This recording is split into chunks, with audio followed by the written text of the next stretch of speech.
Working in an old house here, and the floors really sag in this thing a lot. If you can see, I got a string there, there, there, there, and in here as well. I got them pulled tight, and what I'm going to do instead of, I'm going to get this out. We're putting a floating floor down, so I'll pull my strings about every 4 foot or so, and I can measure from the floor to the swing. They're touching here, touching on the sides, they're all the way down, but it gives me kind of like a graph to go by. Now down there it's like 3/4 of an inch down to about a half here as I come across the room. So I'm going to layer some underlayment. I'll could probably get a full sheet, honestly.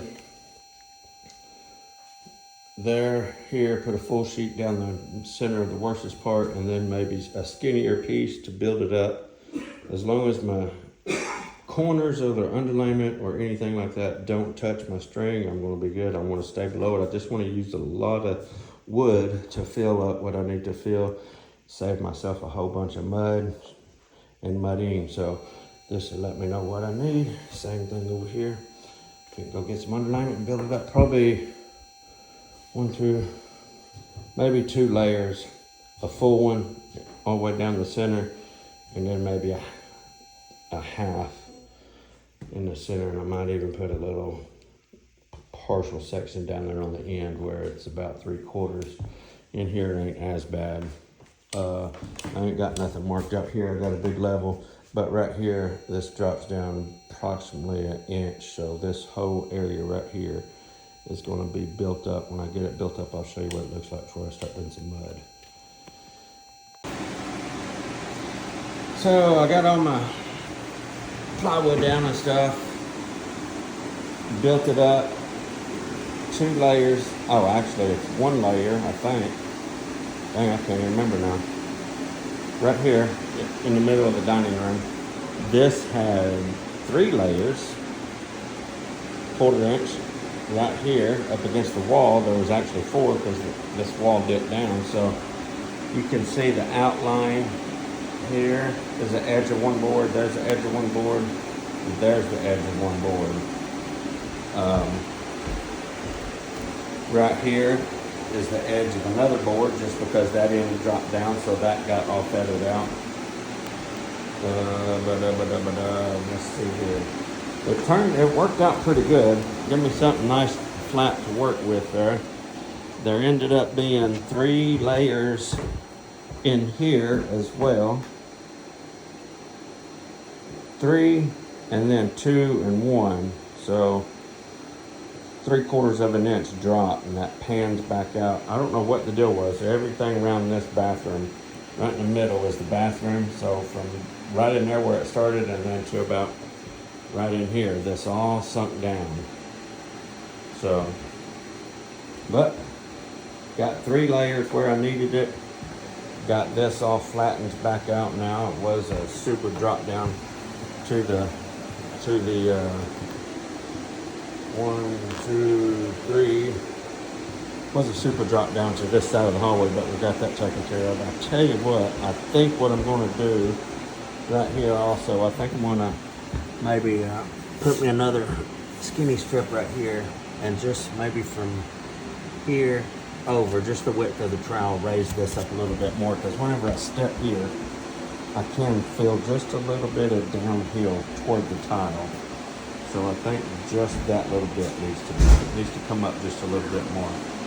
But outside of that, everything has worked out real nice. Everything's getting nice and flat. I got 2 coats over this and 1 big thick filler coat over everything, and then a second coat on everything. And fixing to cut out and put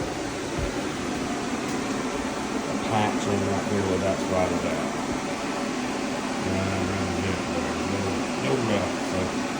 But that worked out super nice.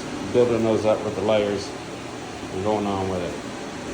Give me something. See my thing right there.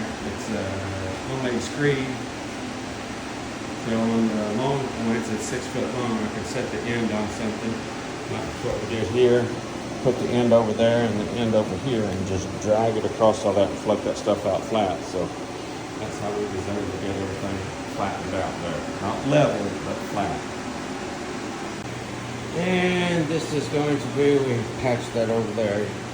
This right here, though, is going to be the final coat. I think this is our third coat to get everything flattened out there, right? Along with all of the underlayment buildup that we've done on this. So, let's see here.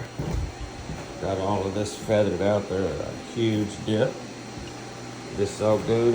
After this dries up, we'll scrape over and get stuff like that right there. Get that edge scraped up. We're gonna be good to go. We're gonna be good to go. Probably gonna use some olive trim lines around that right there, I'm guessing. Last time they had it was like a 5mm floor and they had it tucked up underneath of that there, but there is no way we're gonna get this stuff. This is a 12mm. There's no way to get that tucked under there, so. Also, right here in the bedroom, I had 3 layers of underlayment there. A feather, a boom, boom, boom, boom, a buildup, and then I actually ended up doing one more right there because I could still feel, like putting my foot right here, just a little bit of a dip there. So we raised that up a total of 1 inch on that side of the hallway. That's how much it was down. So when I laid a bar across here, it was ridiculous. A good inch, and I didn't think I was going to do that much. I wanted to get where it would feel good, but I guess I got sensitive feet and stuff like that because I couldn't get away with any less than 4 because I could feel it. So 4 layers, a 1/4 inch thick, is 1 inch.